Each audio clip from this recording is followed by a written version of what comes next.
Je sais qu'il existe un grand Dieu qui n'abandonne pas ses enfants qu'il adore en tout lieu. C'est pourquoi Jésus, la team Wake Up t'adore. De tous les quatre vents, Éternel, réponds-nous. Yeah. Ah là là là là, est-ce qu'on peut s'applaudir parce que c'est de la vie, c'est de la joie que l'on partage justement avec nos très chers téléspectateurs. Nous vous savons nombreux connectés depuis ce matin. Merci justement de rejoindre Lumière du Monde Télévision. Vous suivez le talk matinal. Et je ne suis pas seule, vous l'avez remarqué, je suis avec Kouda. Toujours présente, Miss Astuce. Aujourd'hui, on parlera de quoi avec toi?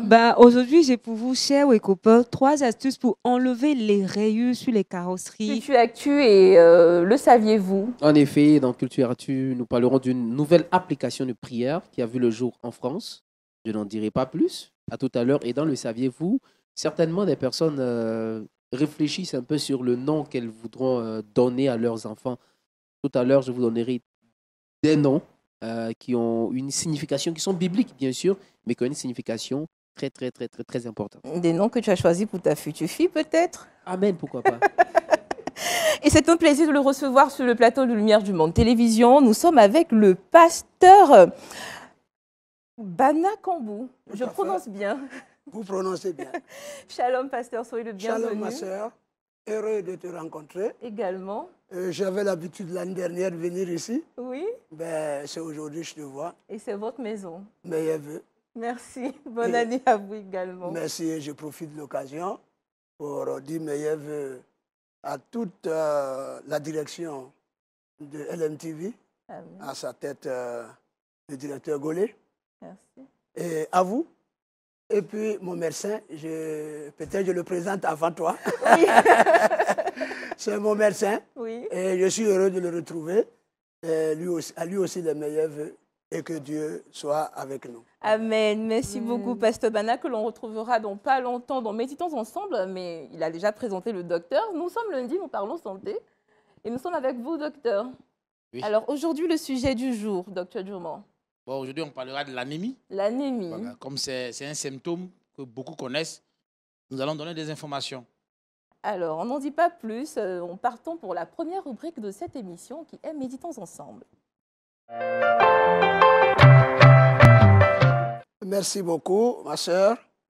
Et puisque nous débutons l'année pratiquement, nous sommes aujourd'hui, si je ne me trompe pas, au 12e jour de l'année 2023. Je voudrais proposer ce texte d'Exdras, chapitre 7, le verset 6, que la bonne main de Dieu accompagne son peuple. La bonne main du Seigneur accompagne l'Église.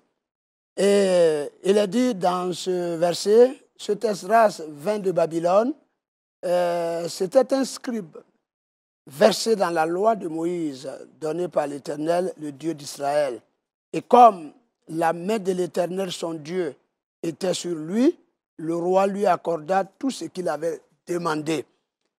Alors, nous allons prier.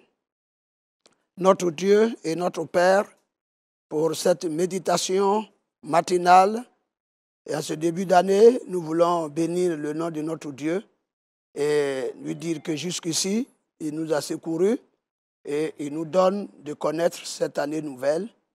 Bénis cette méditation et qu'elle nous accompagne toute cette année au nom de Jésus. Amen. Amen. Et donc ce matin, l'occasion qui nous est donnée, je voudrais proposer le sujet « La bonne main de Dieu sur son peuple ». La bonne main de Dieu sur son peuple. Je le disais tantôt que nous sommes en début d'année et que nous devions j'allais dire, souhaiter une chose, c'est Dieu avec nous. Souhaiter vraiment une chose. Il est dit dans l'Apocalypse, au chapitre 1, il dit qu'il est l'alpha, il est l'oméga. Et l'alpha, c'est le commencement. Oméga, c'est la fin. Et que ce Dieu du nom de Alpha et Oméga soit le Dieu de chacun de nous. et que sa bonne main soit sur nous, comme cela a été sur Esdras, et qui, au cours de son temps de ministère avec Dieu, l'exercice de sa fonction, a vu les actions de Dieu. Et ici, cette affirmation, la bonne main de Dieu sur lui, est en rapport avec les actions de Dieu. Quand on parle de la main, on parle des actions.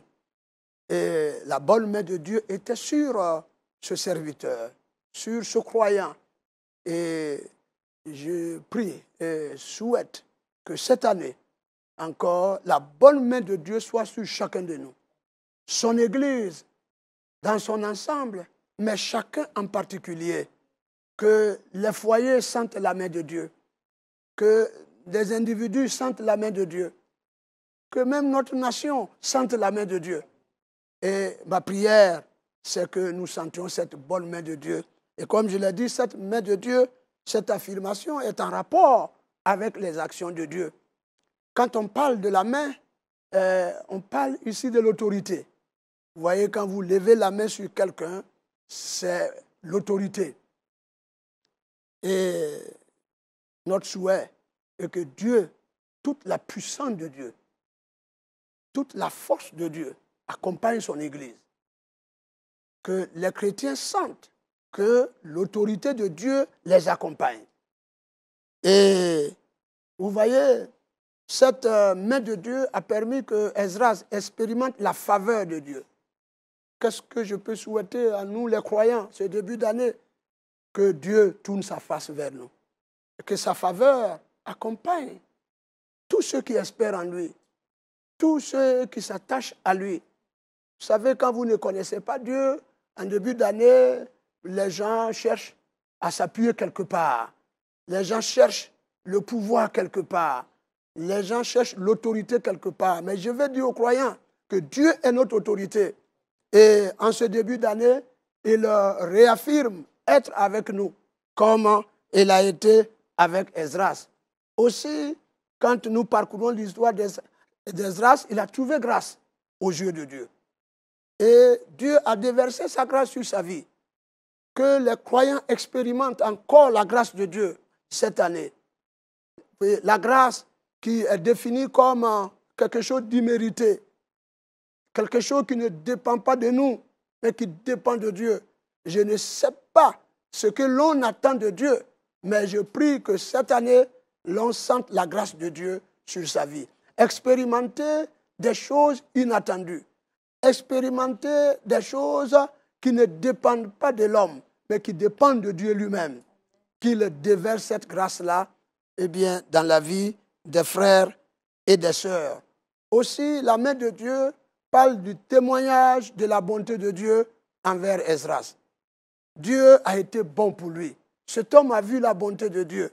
Et je prie que les bontés de l'Éternel, qui ne s'épuisent jamais, ne s'épuisent pas vis-à-vis des enfants de Dieu. Amen.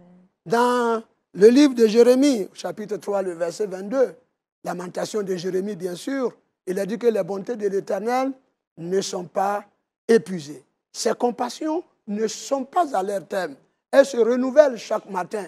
Et je prie que cette année 2023, chaque jour, chaque matin, la journée, les semaines, les mois, que l'Église, les croyants qui comptent sur Dieu, qui s'attachent à Dieu, puissent expérimenter sa bonté. Cette bonté d'une source inépuisable nous accompagne. Aussi que cette compassion nous accompagne. Que Dieu chaque jour le renouvelle. C'est vrai, nous pourrons passer par des réalités peut-être difficiles, mais la bonté de l'Éternel, la compassion de Dieu sortira quelqu'un de cette situation. Aussi, nous voyons que Dieu a accompli ses promesses vis-à-vis d'Esdras, parce que la bonne main de Dieu était sur lui. Oh, je prie que encore et encore les promesses de Dieu s'accomplissent pour son peuple. Les promesses qu'il a formulées dans la parole de Dieu, eh bien, les promesses sur lesquelles nous fondons notre foi, que ces promesses-là s'accomplissent pour l'Église du Seigneur. Et ensuite, nous nous rendons compte que Dieu a a conjugué les circonstances favorables à Esdras parce que sa main était sur lui. Il a disposé tout. Il a disposé tout favorablement. Et donc, ici, nous voyons que le Seigneur conjugue les circonstances en faveur d'Esdras. Qu'est-ce que je peux souhaiter à l'Église du Seigneur? Que Dieu conjugue les circonstances en notre faveur. Il a dit que toute chose concourt au bien de ceux qui aiment Dieu. Et ceux qui sont appelés selon son dessein, Dieu conjugue toutes les circonstances en leur faveur. Les circonstances peuvent sembler difficiles, mais si Dieu le permet, c'est à notre faveur. Vous savez, pour ne pas trop prendre le temps, c'est une méditation matinale. Les enfants d'Israël ont connu des moments difficiles. Il a fallu passer par le désert. Il a fallu voir la mer rouge pour voir la main de Dieu. Même si la situation semble difficile, c'est Dieu qui te place là pour que tu vois sa main. C'est Dieu qui te place. Comment nous verrons la puissance de notre Dieu, la force de notre Dieu, s'il n'y a pas la mer rouge, s'il n'y a pas le désert, s'il n'y a pas les Philistins, s'il n'y a pas les Cananéens, s'il n'y a pas d'ennemis en face? Alors nous dirons à un enfant de Dieu, à un chrétien cette année, quelle que soit la réalité qui va se présenter devant toi, sache que c'est Dieu qui l'a permis et il conjuguera les circonstances en ta faveur. Pour terminer, voyez, cette affirmation a un rapport aussi avec les actions d'Esdras. Quand Esdras a été choisi par Dieu, tout de suite, il a commencé à mettre de l'ordre dans la maison de Dieu. Donc, il a attaqué l'aspect spirituel du peuple d'Israël. Alors que les chrétiens, dans ce temps que nous passons, prennent au sérieux leur vie spirituelle. Amen. Vous savez, les gens s'attendent beaucoup à Dieu, mais malheureusement, la vie spirituelle est chiffonnée, la vie spirituelle est négligée. Mais quand Esdras a pris les choses en main, tout de suite, il a commencé à rétablir l'autel, il a enseigné la parole de Dieu, il a ramené le peuple à la loi, à la parole de Dieu, pour rétablir la vie spirituelle du peuple. Je prie que tous ceux qui ont échoué l'année passée, que cette année, leur vie spirituelle soit rétablie. C'est ce que Dieu attend de nous dans ces temps qui sont les derniers. Et Esdras l'a fait et il a bénéficié des grâces de Dieu. Ensuite, il a fait de la parole de Dieu sa préoccupation. Il méditait cette parole, il enseignait. Et je demande aux serviteurs de Dieu, au peuple de Dieu, faisons de la parole de Dieu notre priorité, notre préoccupation. Que les hommes de Dieu prêchent la vraie parole de Dieu. Que les chrétiens étudient la parole de Dieu et l'appliquent. Et la main de Dieu va les accompagner. Amen. Alors, voici donc ce que je peux dire cette année pour chacun de nous. Et enfin, nous voyons que Esdras a eu la victoire sur ses ennemis parce que la bonne main de Dieu était sur lui. Je prie que cette année, tous ceux qui se lèveront contre nous voient leur défaite et que la victoire accompagne l'Église. La victoire accompagne les chrétiens. La victoire accompagne le peuple de Dieu. Triompher sur les adversaires spirituels, physiques, les adversaires qui créent des problèmes. Nous prions que l'Église triomphe de ces choses. En conclusion, vous savez, la main droite parle de la bénédiction dans la Bible. En conclusion, que cette année, cette main de Dieu, signe de la grande bénédiction de Dieu, accompagne chacun. Et que les chrétiens obtiennent de Dieu toutes les bénédictions qu'ils attendent parce que la bonne main de Dieu est sur nous. Amen. Amen. Merci beaucoup, Pasteur Bana Kombo, pour ces paroles de bénédiction en cette nouvelle année. Je crois que tout est dit. Tout est dit, on est vraiment bénis. On va juste vous inviter à faire la prière de clôture. Merci pour cette rubrique. Notre Père et notre Dieu, ce que nous demandons ce jour et toute cette année, c'est la main de Dieu sur nous. Que ta main sur nous ne nous fasse point défaut. Si tu nous retires ta main, que pourrons-nous, Seigneur notre Dieu? C'est pourquoi je te prie ce matin pour ton peuple, pour l'Église, pour les serviteurs et servantes de Dieu, Seigneur, que chacun sente la main de Dieu sur sa vie au cours de l'année. Bénéficier de tes actions, Seigneur, à tout point de vue, selon la grâce que tu mesures pour les uns et pour les autres.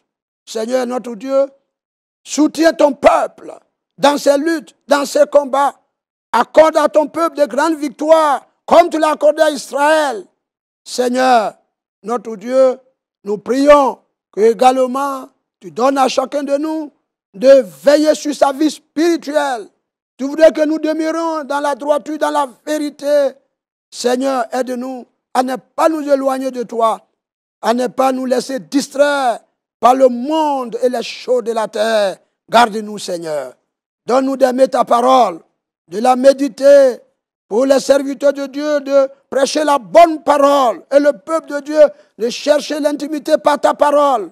Seigneur, l'appliquer, c'est alors que ta main ne nous quittera point. Seigneur, gloire à toi, bénis-nous et bénis cette journée et que tous ceux qui sortent, Seigneur, sentent que la main de Dieu les accompagne au nom de Jésus. Amen. Amen. Merci beaucoup, Pasteur Kambou. Parole de bénédiction pour nous, également pour les téléspectateurs qui nous suivent depuis ce matin. Nous sommes heureux de vous avoir encore. Bonne année également. Nous poursuivons cette émission avec cette deuxième rubrique qui nous permet justement de jauger, pourquoi pas, les connaissances bibliques de nos invités. Et pour ce début de semaine, nous sommes avec le docteur et c'est lui qui s'y collera. Vous avez compris, il s'agit de la rubrique Le défi biblique.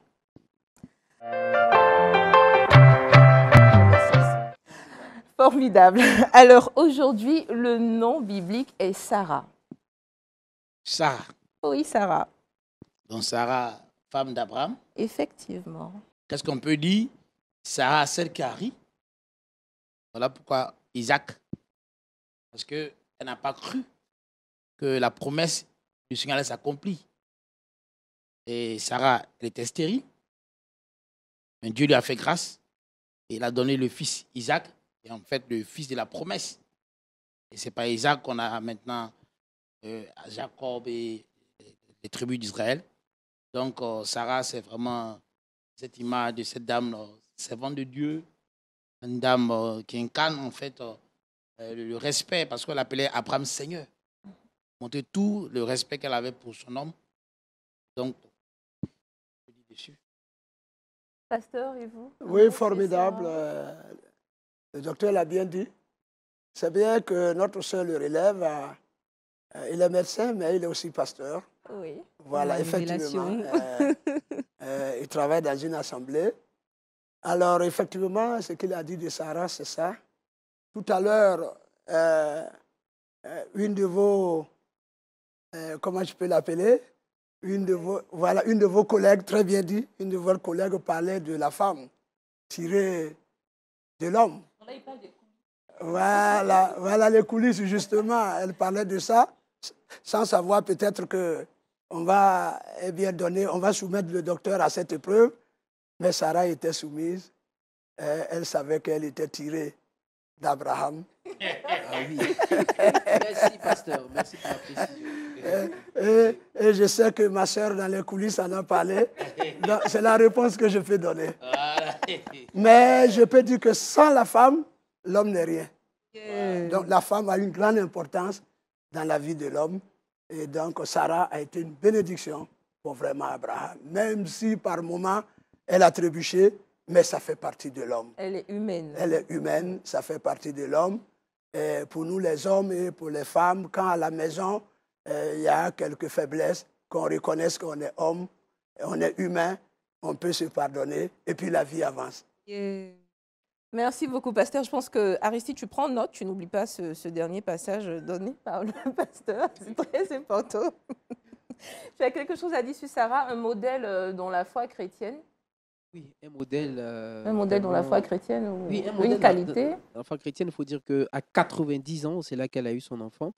Ça n'a pas été facile. Donc, si on veut adapter son aspect à aujourd'hui, certainement les moqueries, les railleries de tout le monde, les insultes, tout ça. Mais il faut dire que, comme le pasteur l'a si bien dit dans la prédication, la bonne main de l'Éternel a été sur elle. Et chose, par la médecine, le docteur, il est là. Hein, on dirait certainement impossible, mais ce qui est impossible aux hommes est possible à Dieu. C'est le Voilà, miracle. tel fut le cas de Sarah, qui a enfanté à 90 ans. C'est le miracle de Dieu, d'où la bonne main du Seigneur. Donc, il faut persévérer quoi qu'il advienne dans notre vie. Voilà, en toute occasion de cause, c'est dans le feu que le quatrième homme se révélait. Ouais, c'est Bishop Amani aussi. Merci, docteur Jomon. Merci beaucoup, pasteur. Vous avez compris, Aristide a les vers dans la bouche. Et justement, il est celui qui animera la prochaine rubrique qui est Culture Actu.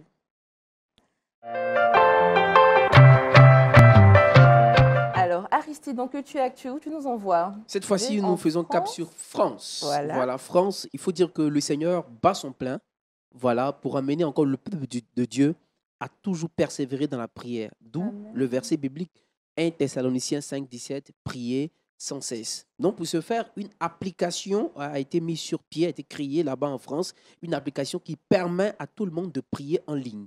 Voilà, c'est une application qui a vu le jour par le biais de Bible et littérature francophone en collaboration avec le Conseil des Nations des Églises évangéliques de France. Donc, cette application, aujourd'hui, elle existe et je rappelle que toute cette semaine jusqu'au 18, ils sont dans un temps de prière en ligne. Donc, nous avons toute la possibilité pour ceux qui ne savent pas comment prier, parce que l'application permet, puisque tu es en collaboration avec des personnes qui t'apprennent à prier, à méditer, parce que c'est très important. Donc, aujourd'hui, nulle personne ne dira « je ne sais pas prier, je n'ai personne pour m'aider ». L'application est la bienvenue. Tu peux déjà aller télécharger l'application. Tu vas peut-être sur Google, tu tapes l'application « Prier ensemble », c'est le nom de l'application « Prier ensemble ». Et automatiquement, tu télécharges l'application et tu as tous les sujets de prière, comment prier. Tu as des versets bibliques en semaine, dans tout le mois, et ça te permet d'être vraiment dans la présence de Dieu. Donc, voici bonne nouvelle aujourd'hui pour la France. C'est une très bonne nouvelle, une très belle initiative, surtout digitale. De nos jours, on est beaucoup porté sur le digital et retrouver la parole de Dieu facilement comme ça, c'est donné. N'est-ce pas, pasteur? Oui. À votre époque, ce n'était pas comme ça. Mais... Non, ce n'était pas comme ça, mais c'est très bien. Il faut faire avec son temps. Voilà, il faut faire avec son temps. Et je vois la jeune génération bien portée vers ces choses. Il faut les encourager. La prière en ligne, c'est vraiment bien. Ça peut aider. Vient compléter la prière personnelle, la dévotion personnelle. Oui. Nous encourageons cela, la dévotion personnelle. Parce que si vous êtes habitué à ça, que vous êtes dans un endroit que vous n'avez pas de connexion, c'est comme si vous n'allez plus prier. Mais je pense que ces choses viennent appuyer voilà, ce que nous faisons nous-mêmes. Nous encourageons cela parce que ce n'est pas partout qu'on peut avoir la connexion. Donc, c'est juste cet aspect. Mais cette prière d'ensemble fortifie la foi et vient ajouter un plus à ce que l'on fait déjà. Effectivement. Moi, j'ai envie de dire que c'est une belle application, mais pour ces personnes qui ont déjà une addiction avec les réseaux sociaux, pas besoin en fait de se connecter à tout cela. Il y a aussi des livres. Voilà, si tu sais que tu es très addict à ton téléphone, on ne parle pas de toi, tu n'es pas concédé par cette trouvaille, tout simplement. Il y a quand même un avantage, être addict aux réseaux sociaux et être addict à la parole de Dieu. Je pense que... Bon, tu sais, souvent, tu te connectes pour prier, puis tu reçois une notification qui t'envoie sur un autre site, et puis tu es perturbé. C'est vrai. Donc, Merci, Kouda, pour ce pan relevé. Alors, sans plus tarder, nous sommes lundi, on l'avait évoqué tout à l'heure, et lundi, aujourd'hui, nous parlons d'anémie, et c'est avec le docteur Jomon. C'est maintenant dans l'invité du jour.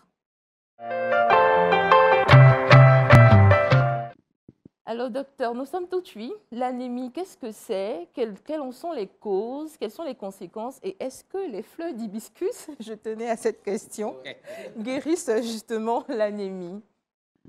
Donc, je voulais d'abord aussi, comme le pasteur, souhaiter les vœux les meilleurs, cette année 2023 qui commence. Vraiment que Dieu, d'abord, nous guérisse. Amen. Que nous soyons pleins de santé et que sa puissance nous aide à tout conquérir par sa grâce. Amen.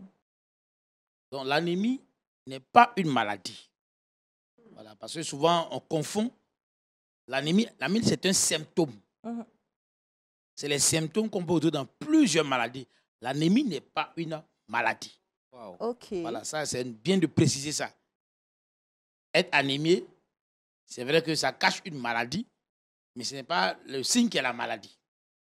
Parce qu'en médecine, il y a les symptômes, et c'est l'ensemble des symptômes qui vont définir la maladie.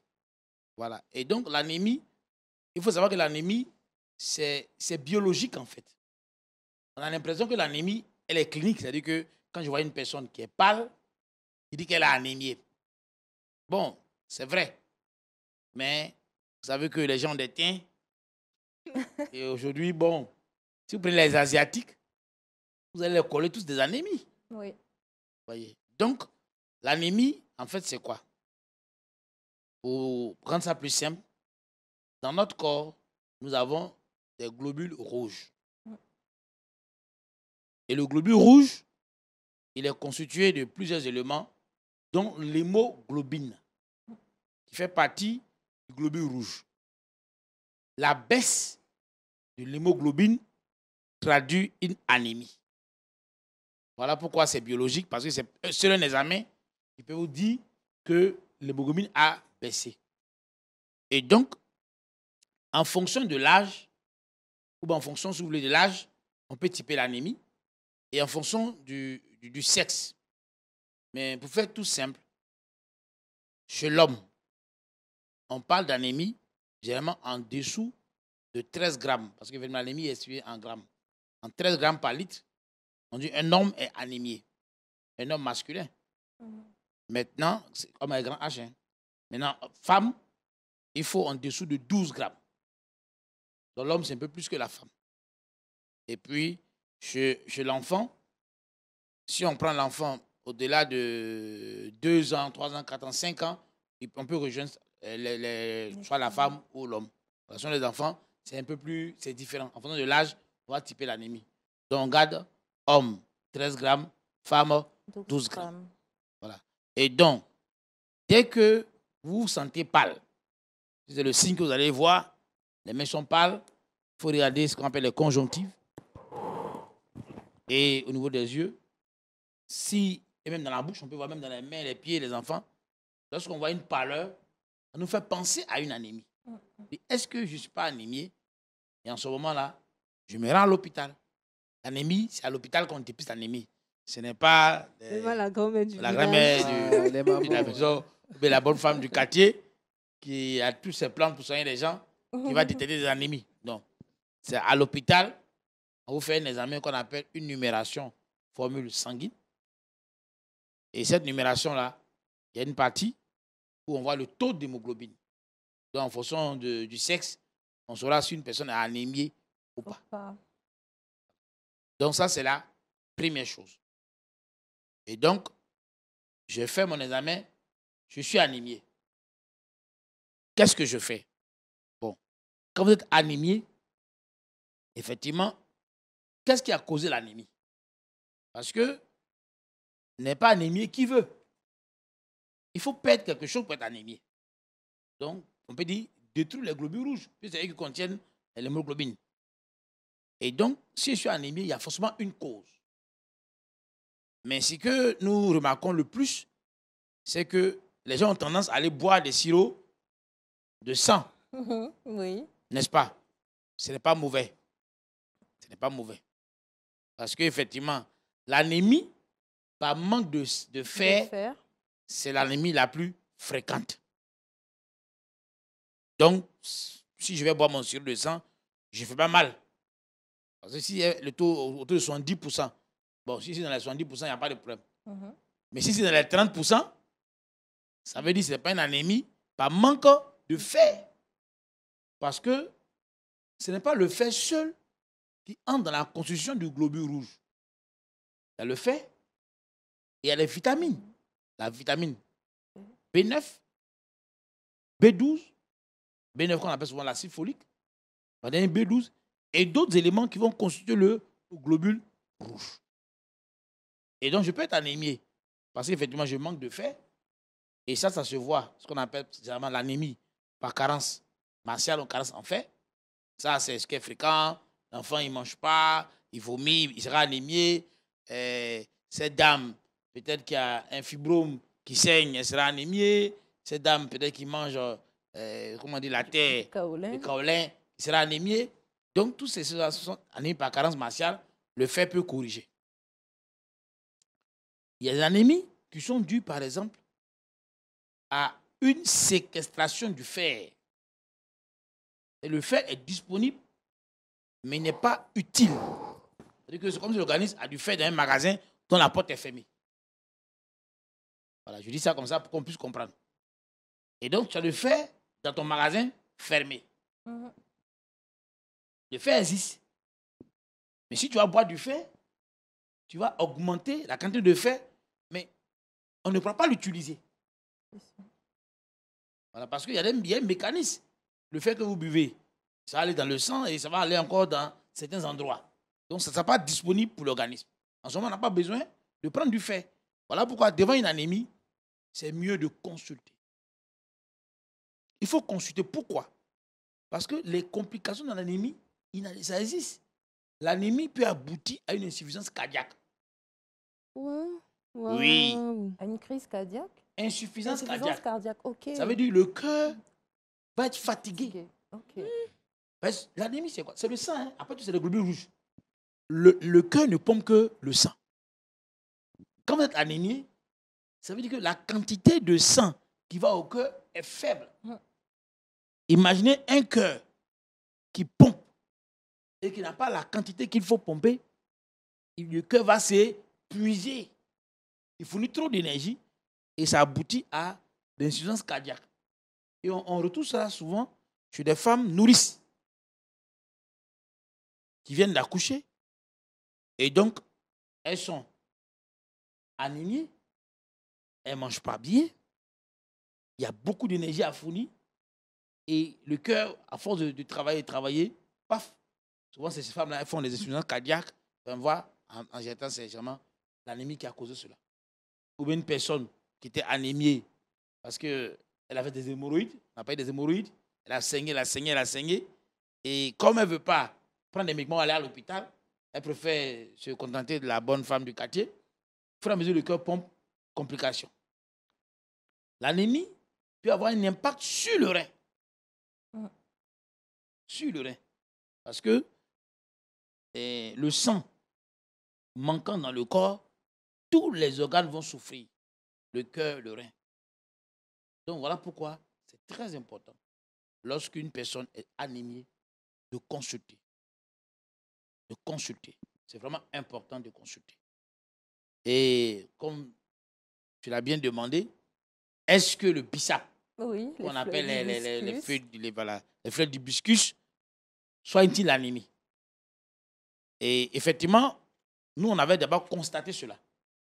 À l'époque, des femmes très éloignées au nord du pays, effectivement, certaines sages-femmes avaient recours à ces fleurs d'hibiscus-là pour traiter les femmes anémiées parce que non seulement il n'y avait pas les médicaments, il fallait faire quelque chose.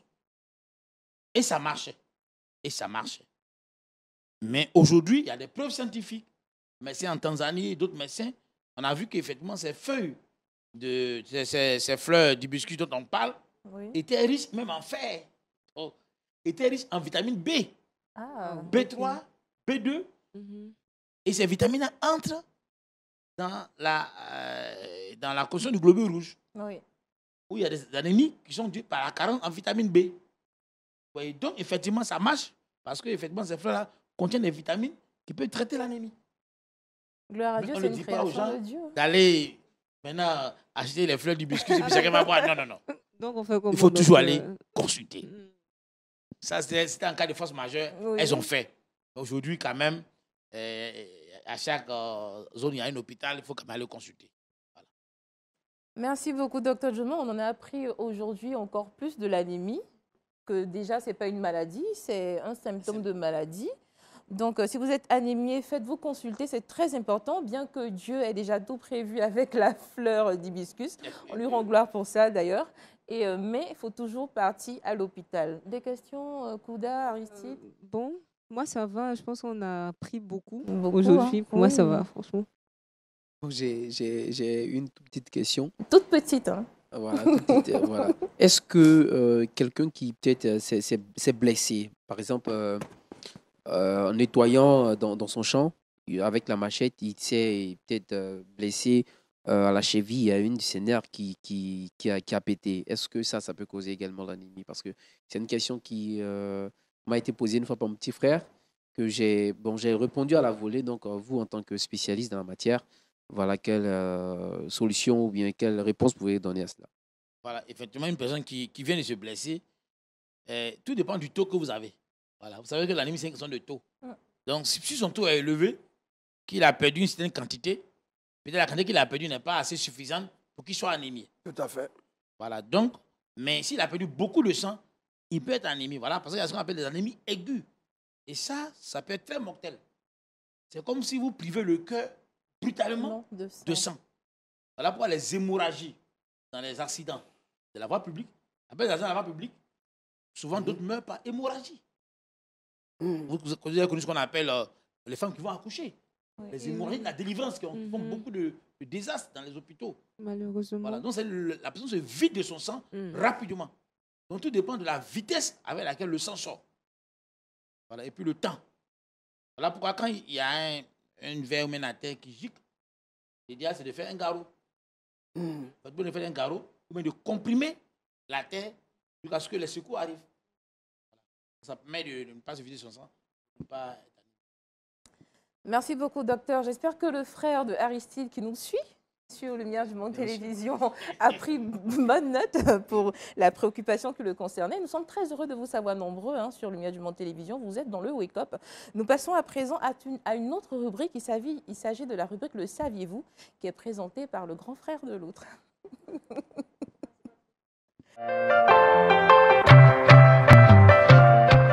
Aristide, on va terminer avec Kouda dans pas longtemps, Kouda. Aristide, alors le saviez-vous? Qu'est-ce que tu nous réserves aujourd'hui? Alors, vous savez, les noms que nous portons ont des significations. Même les prénoms ont des significations. D'où il y a certains noms bibliques qui ont des significations. C'est vrai que nous entendons, mais nous avons malheureusement l'ignorance de cette signification. Souvent, nous donnons des noms à nos petits frères ou bien des prénoms à nos enfants sans toutefois connaître l'ampleur ou bien la signification de ce nom. Donc aujourd'hui, je vais certainement, j'ai pensé au couple, donc je vais donner également aujourd'hui 3 noms et les significations en français. Voilà. Le premier nom que je veux donner, c'est Ada. Ada comme... Ada et Ada, voilà. Et le nom signifie en français parure. Wow. Parure. Et on peut trouver le nom Ada dans le livre de Genèse chapitre 4, verset 19. Donc, le nom a sa provenance dans la Bible. Pour ceux qui certainement envisageaient de donner un nom à leur enfant, à les petites filles, voici un nom déjà que je vous donne. Et le second nom, c'est Atara. Atara qui signifie en français couronne. Et on peut trouver le nom Atara dans le livre de 1 Chronique chapitre 2 verset 26. Voilà, Atara qui signifie couronne. Un beau prénom, voilà. Et le troisième nom pour finir, c'est Odesh. Odesh qui signifie nouvelle lune. Voilà. On peut trouver ce nom-là dans le livre de 1 Chronique, chapitre 8, verset 9. Donc, pour tous les parents, les parents en miniature, qui sont en train de réfléchir actuellement, en train de cogiter sur le prénom ou le nom de leurs enfants, voici 3 noms-là que vous pourrez donner à vos enfants. Merci Aristide. J'espère que vous avez pris bonne note. Moi, j'ai un autre nom pour vous. Il s'agit de Kouda et elle, on la retrouve dans le Trickbox.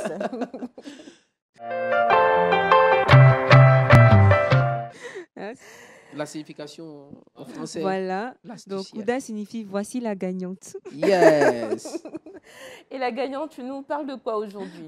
Aujourd'hui, on va imiter notre Seigneur Jésus-Christ. La Bible dit qu'il a pris son sang pour effacer nos péchés. Et moi aussi, j'ai des astuces qui vont vous permettre d'éliminer les rayures sur la carrosserie de votre voiture, sur des verres, tout simplement. Donc, la première astuce que je partage est celle-ci. Il faut utiliser des cendres de cigarettes. Je ne dis pas de consommer la cigarette ou de fumer. Comment trouver? Juste, vous pouvez brûler pour recueillir les cendres. Vous prenez un chiffon mouillé, vous l'imbibez avec la cendre et vous frottez cela sur les rayures. Et je précise que c'est des toutes petites rayures. Donc, s'il y a de grosses rayures, ne dites pas que les astuces de Miss Kouda n'ont pas marché. Dans ce cas-ci, il faut que la rayure soit vraiment toute fine pour que le résultat soit réel, concret. J'ai envie de dire même à 100%. Donc, utilisons les cendres de cigarettes. Deuxième astuce pour éliminer les rayures, nous allons utiliser le dentifrice. Voilà, nous Ça, savons c'est plus que pratique. le dentifrice, ok. Donc, on va frotter avec un chiffon. Voilà, on va utiliser un chiffon et du dentifrice pour frotter sur les différentes rayures. Et là, la rayure peut être moyenne, j'ai envie de dire, fine et moyenne. On ne parle pas de grosses rayures. Voilà, donc vous frottez pendant 2 minutes. Vous allez voir qu'il y a une très, très, très belle amélioration. Et on termine avec une dernière astuce. On va utiliser l'argile.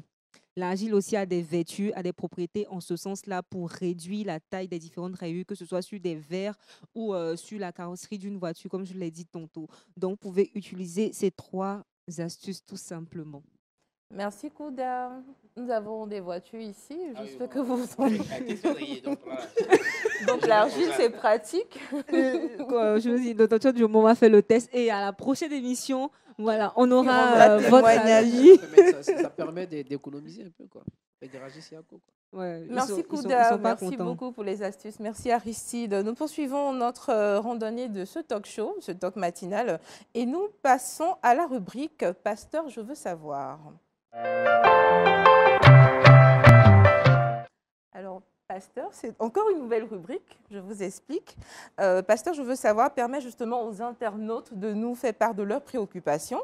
Donc, sur les réseaux sociaux, nous recevons quelques questions d'internautes et la question qui nous est posée est la suivante. Dois-je dénoncer mon violeur? J'ai découvert que le protocole du pasteur était un ancien violeur. Aujourd'hui, enfant de Dieu et né de nouveau, devrais-je le dénoncer? Question. Ben, un pécheur repenti, un pécheur qui a changé de vie, tout dépend de la personne, c'est-à-dire la fille qui a été violée. Si elle n'est pas chrétienne, elle va te dénoncer. Mais si ces choses se sont passées avant votre conversion, ben, on peut en parler sous un autre angle. Mais ici, la transformation, le changement de vie, c'est ce qu'il faut voir. C'est ce qu'il faut voir. La personne a changé, la personne ne vit plus ça. Moi aussi, enfin, je peux parler de la sœur qui a été violée, aussi est convertie. Ben, même les deux peuvent se retrouver pour dire, voilà ce que tu m'as fait dans le passé. Mais Dieu nous a pardonné, nous tous. Dieu t'a pardonné. Mais si elle n'est pas chrétienne, ben, elle va te dénoncer. Maintenant, en dénonçant, bien, qu'est-ce qu'elle vise, qu'est-ce qu'elle cherche, ça c'est une autre chose. Voilà. Sinon, pour les chrétiens, on a vu des pays où il y a eu la guerre civile. On a vu même des frères, enfin, un frère, une sœur mariée, Oui. où même le mari était le bourreau. J'allais dire, celui qui a égorgé ses parents. Il y a des pays où on a eu ce témoignage. Mais étant venus au Seigneur, ils ont pu surmonter. Voilà. Donc, dénoncer pour celui qui n'est pas converti, oui. Mais en parler pour se pardonner et dire que Dieu nous a pardonné, oui, pour les chrétiens. On peut en parler. Oui, on peut en parler. Merci, docteur. C'est une sage décision. Hein? Oui, je pense, hein, c'est parce que, tu vois, le Seigneur, c'est quoi le but? C'est vrai qu'on parle de réparation, mais c'est quoi le but? Il dit le pasteur. Et donc, elle est dans la même assemblée, le pasteur, ou bien est-ce que c'est un pasteur, elle est devenue chrétienne? Ou bien tu dis le protocole du pasteur. Le protocole du pasteur. Le protocole du pasteur. Mais le protocole du pasteur est converti. Est converti. Ah oui. Il est aujourd'hui chrétien et lorsqu'elle arrive à l'église, elle découvre voilà, que le protocole du pasteur était son ancien bourreau. Ah, donc, même que ce soit le protocole du pasteur, je dis, bon, le protocole, c'est un chrétien. Oui. Un chrétien. Voilà. En fait, tout dépend de... Est-ce qu'elle elle a été guérie? C'est ça. Est-ce qu'elle a été guérie de ce viol? Donc, je pense qu'elle a besoin déjà, d'abord, la voie, c'est de voir le pasteur et de lui parler de ça. Que le pasteur l'aide dans un processus de guérison. Après, voilà, Dieu décidera de la voir à suivre.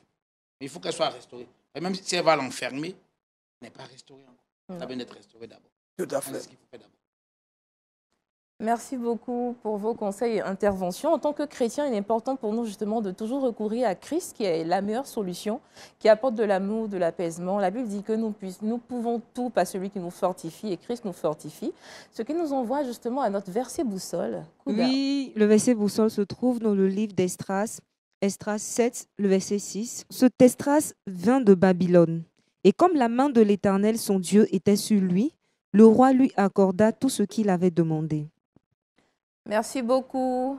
Pasteur, nous sommes à la fin de cette émission. Oui, Merci pour vos paroles très édifiantes et vos bénédictions en ces débuts de fin d'année. à vous le grand merci de nous avoir associés Merci à encore. cette émission. Merci. Merci, docteur, de nous avoir instruits sur l'anémie. On en sait encore plus. Merci, Kouda. Merci, la Team Vie. On Oui, espère Team que Vie. chez vous, vous avez été fortifiés. N'oubliez pas, la main de l'Éternel sur ses enfants nous permet de tout avoir en tout temps. Shalom.